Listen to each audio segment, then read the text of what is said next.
일본 전국시대는 전투가 계속되었기 때문에 무장들은 독특한 투구를 했는데 그래야 적들에게 공포심을 심어줄 수 있었습니다. 그리고 이러한 특이한 투구는 전투가 끝난 후에 자신이 어떤 활약을 했는지 주군이 쉽게 알 수 있도록 하기 위함이었습니다. 투구는 일본어로 가부토라고 하는데 그래서 장수풍뎅이가 가부토무시입니다. 일본 투구에 달린 명갑 역시 적에게 공포심을 유발하기 위해 무섭게 제작했습니다. 명갑도 투구처럼 얼굴을 보호하기 위해 사용하는데 공격을 받으면 명갑이 찌그러지면서 시야를 가리는 취약한 점이 있었습니다. 특히 나이 어린 무장들이 나이를 감추기 위해서 콧수염이 달린 명갑을 많이 착용했는데 고려말 무예가 출중해서 유명했던 왜군 장수 아지발도가 명갑을 활용했습니다. 아지발도란 명칭은 고려인들이 불렀던 용어로 어린 용사 정도로 해석되는데 나이는 겨우 16세 정도였음에도 용맹스러워 감히 대적하는 사람이 없었다고 합니다. 이성계가 아지발도가 용감하고 날랜 것을 아껴서 이지란에게 산채로 잡아서 우리 가별초에 넣어볼까 라고 말했지만 이지란이 산채로 잡으려면 반드시 사람이 상하게 될 것입니다 라고 말해 죽이기로 결심합니다. 아지발도는 갑옷과 투구를 목과 얼굴을 감싼 것을 입었으므로 화살을 쏠 만한 틈이 없었습니다. 이성계가 내가 투구의 정자를 맞춰 투구를 벗길 테니 그 즉시 지란이 네가 화살을 쏘아 맞춰라 라고 말했습니다. 그렇게 이성계가 활을 쏘아 투구의 정자를 맞춰 투구를 벗겼고 그 틈에 이지란이 활을 쏘아 아지발도를 죽였습니다. 히데요시의 양자 우키타 히데이에 역시 나이가 어렸기 때문에 명갑을 활용했습니다. 우키타 히데이에는 임진왜란에서 20세의 나이로 총대장을 맡았습니다. 전쟁이 얼마 안 되어 한성에 입성한 히데이에는 조선의 국왕만 잡아 항복을 받으면 가장 큰 공로를 인정받아 막강한 권력과 부를 쥐게 될 것이라는 생각에 기뻤습니다. 실제로 히데요시 역시 조선을 굴복시키게 되면 조선의 통치자로 히데이에를 임명할 계획이었다고 합니다. 하지만 우키타 히데이에는 행주대첩에서 권율 장군에게 대패하고 목숨을 잃을 뻔했는데 병사들이 그를 얻고 달려 간신히 살아날 수 있었습니다. 게다가 포위된 권율 장군이 쌀로 말을 씻기는 걸 보고 조선군이 물이 풍부한 줄 알고 포위를 풀어버렸다는 이야기가 유명합니다. 실제로 새마역의 영명이 여기서 유래되었습니다. 히데요시가 죽고 세키가하라 전투에서 패배한 우키타 히데이에는 하치조 섬에 유배되어 매우 어려운 생활을 했기 때문에 죽기 전에 한 번만이라도 쌀밥을 먹고 싶다 라는 말이 남아있을 정도입니다. 절대 권력자인 히데요시의 지원을 받으며 화려한 인생을 살았던 히데이에는 유배지에서 무려 50년을 보내다가 죽었습니다. 일본 투구에 대해 잘 모르기 때문에 영화 명량에서도 잘못된 갑옷이 나오는데 대표적인 게 구루지만 미치오사 갑옷입니다. 이 갑옷의 주인은 다케다 신겐으로 우리나라에서는 많이 유명하지 않지만 일본에서는 유명한 인물입니다.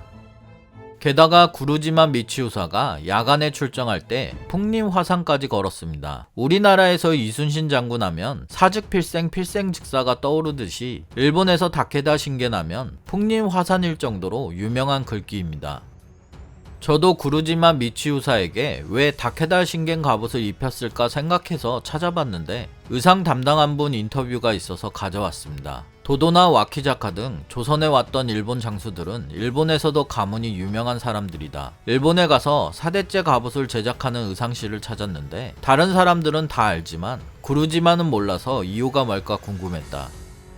임진왜란 때 구루지마 두 형제가 와서 다 죽었는데 동생이 먼저 출전해 한산도 대첩 때 전사했고 형은 영화에서 나오듯 명량대첩에서 죽었다. 대가 끊기기도 했지만 일본에서 패전한 장소로 역사에서 완전히 지워버린 게 아닐까 생각했고 어떻게 해야 하나 고민하던 중에 다케다 신겐이라는 유명한 다이묘를 떠올렸다. 전쟁의 신으로 불리던 다케다 신겐은 지금까지도 일본에서 존경을 받는 인물이다. 호전적인 구루지마 역시 다케다 신겐을 존경해서 그의 흉내를 내려고 하지 않았을까. 조심스럽게 다케다 신겐의 것을 쓰는 게 어떻겠냐고 물어보자 괜찮은 생각이긴 한데 일본 사람들은 다케다 신겐의 투구를 잘 알고 있어서 영화가 나오면 혼란스러워할 수도 있다는 말이 돌아왔고 나는 일본 사람들은 이 영화를 안 볼 거다 라고 말했다. 이에 대해 한 분이 댓글로 삼국지로 치면 3초 만에 죽을 장수에게 긴 수염을 달고 청룡 언월도에 빨간 말을 소품으로 배정한 셈이다 라고 말했습니다. 또 다른 사건으로는 아역 배우 김강훈이 입었던 옷인데 의상에 대일대 만대길이 있었는데 이것은 일본의 이시다 미츠나리 것이었습니다. 이시다 미츠나리는 임진왜란을 일으킨 도요토미 히데요시 최측근이었습니다. 이시다 미츠나리의 투구는 이렇게 생겼습니다. 이시다 미츠나리는 도요토미 히데요시의 손발이 되는 가신으로서 그 위세를 견줄 수 있는 사람이 없다고 말할 정도로 도요토미 정권의 실세였습니다. 하지만 성격이 문제였는데 타협은 하지 않고 오만불손했기 때문에 다른 다이묘들의 덕망을 얻지 못했습니다. 게다가 뛰어난 수환가이긴 했지만 전투에는 무능했습니다. 그래서 500명을 이끌던 여자에게 진무장이라는 놀림을 받았고 행주산성에서는 권율 장군에게 거의 총알바지 신세가 되었습니다. 마지막 세키가하라 전투에서 다른 다이묘들과 사소한 걸로 다투는 일이 많았고 이시다 미츠나리는 부대 관리를 너무 엉망으로 해서 서군끼리 내부 분열로 결국 자멸하게 되었습니다. 이시다 미츠나리는 처형되기 직전에 목이 말라 간수에게 물을 달라고 했는데 간수가 물 대신 홍시를 건네자 감은 몸을 차게 해서 좋지 않다고 먹지 않았다고 합니다.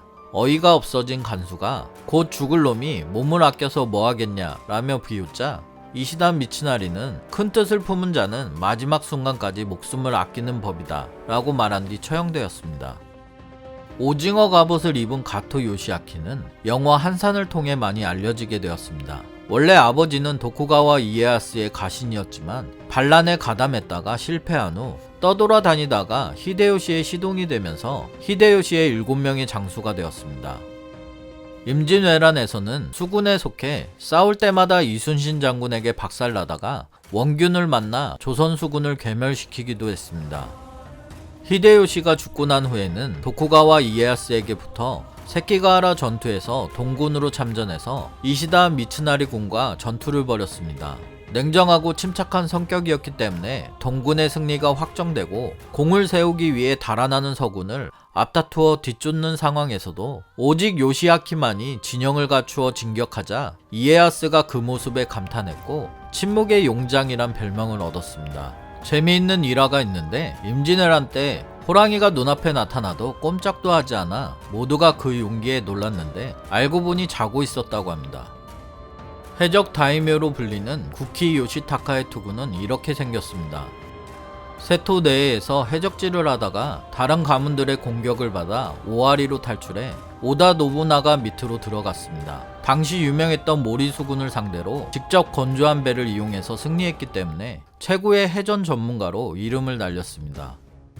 오다 노부나가가 죽자 히데요시 밑으로 들어가 임진왜란에 참전했다가 이순신 장군에게 패배하고 육지로 도망간 뒤로는 해적 다이묘였음에도 정면 승부보다는 육군과 공조를 중시하게 됩니다. 세키가하라 전투에서는 줄을 잘못 써서 도쿠가와 이에야스 반대편인 서군에 들어갔다가 패배하고 자결하여 죽었습니다. 영화 명량이나 한산을 통해 알려진 장수 와키자카 야스하루는 이런 투구를 썼습니다. 투구에 새겨진 두 개의 동그라미는 깨닫지 못한 중생과 함께 천지의 조화 안에 조합해 들어간다라는 뜻이라고 합니다.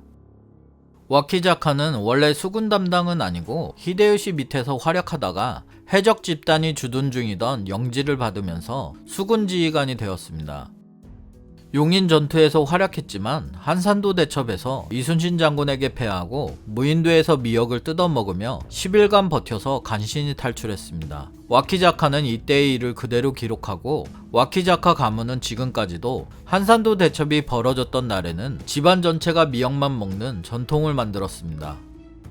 와키자카 야스하루는 원균을 만나서 조선 수군을 괴멸시키는 데 성공하지만 명량해전에서 또다시 이순신 장군에게 패배합니다. 세키가하라 전투에서는 이시다 미츠나리가 다스리던 오사카 성에 있었기 때문에 할 수 없이 서군으로 참전했습니다. 하지만 전투가 일어나기 전에 미리 도쿠가와 이에야스 편으로 갈 의사를 밝혔습니다. 이후 전투가 시작되자 서군을 배신하고 도쿠가와 이에야스 편에 서서 전투를 승리로 이끌었습니다. 와키자카 야스하루의 가문은 에도 막부와 메이지 유신을 넘어 지금까지도 이어져 내려오고 있습니다. 헬창이라고 불리는 이 투구는 사실 밀규의 투구입니다. 투구 위에 달린 게 금강저인데 고대 인도의 신이 사용하던 무기로 부처의 힘으로 모든 악마를 물리치고 지의 광명을 발현시킨다는 상징성이 있습니다. 제석전이 아수라와 싸울 때 코끼리를 타고 금강절을 무기로 삼아 아수라의 무리를 쳐부순다고 한 신화를 바탕으로 만든 투구입니다. 지난번에 새우 투구를 소개시켜 드렸는데 그 외에 재밌는 해산물 투구로는 가재 투구와 소라 투구도 있습니다. 섬나라답게 파도 모양의 투구도 있고 악어를 투구 위에 올린 악어 투구도 있습니다. 조류를 형상화한 투구도 있는데 대표적인 게 올빼미의 귀를 형상화한 노부카츠의 투구입니다. 노부카츠는 도쿠가와 이에야스의 사촌이었습니다. 그의 박쥐를 본딴 투구와 말 그대로 새를 투구 위에 올린 것도 있습니다. 토끼 투구도 있는데 토끼를 투구 위에 그대로 올린 것도 있고 토끼를 형상화한 투구도 있습니다. 한자를 투구로 쓰고 다니던 인물도 있었는데 지난번에 말씀드린 사랑 예자를 쓰고 다닌 나우의 카네츠쿠도 있고 대자를 쓰고 다닌 다치바나 모네시계도 있습니다. 하지만 투구가 여러 개였기 때문에 다치바나 모네시계는 동그라미 투구가 더 유명합니다. 다치바나 모네시계는 다카하시 쇼운의 아들이었는데 아버지가 시마즈와 전투에서 장렬하게 전사하는 와중에도 시마즈 가문을 공격해서 두 개의 성을 되찾아왔습니다. 뛰어난 무용 때문에 히데요시 눈에 들어 히데요시의 시마즈 가문 정벌에 참여했는데 도요토미 히데요시는 충이는 규슈에서 으뜸이고 무용 또한 규슈에서 제일이다 라고 말하며 오토모 가문에서 독립시켜 자신의 직할 다이묘로 만들었습니다. 1590년 히데요시가 호주를 정벌할 때에는 수많은 다이묘 앞에서 동쪽에 혼다 다다카츠라는 천하무쌍의 장소가 있듯 서쪽에도 다치바나 무네시계라는 장소가 있다 라는 말을 했습니다.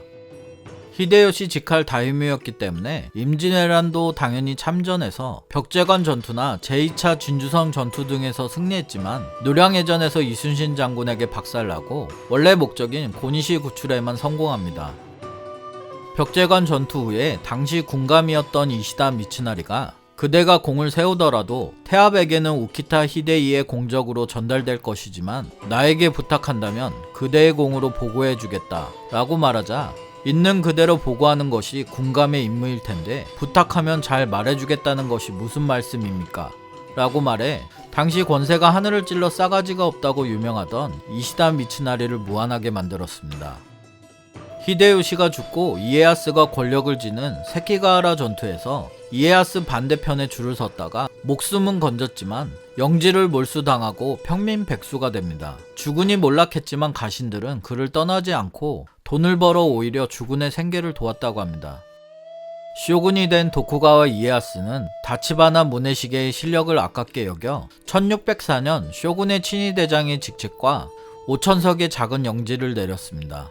오사카 성 전투 때에는 무네시계가 다시 도요토미 세력에 합류할 것을 걱정한 이에야스는 미리 무네시계를 설득하여 이에야스 휘하에서 활동하도록 만들었습니다. 이후 무네시계는 이에야스 밑에서 여러 공을 세워 빼앗겼던 자신의 영지를 되찾았습니다. 세키가하라 전투에서 이에야스 반대편에 적극 가담하고도 영지를 되찾아 다이묘로 복귀한 유일한 인물이었습니다. 여담으로 유럽의 영향을 받은 투구도 있는데 유럽의 영향을 받아 이렇게 만들었습니다. 또 다른 투구는 네덜란드 갑옷을 참고해 만들었다고 합니다. 다음 영상도 재밌게 만들겠습니다. 구독 부탁드립니다.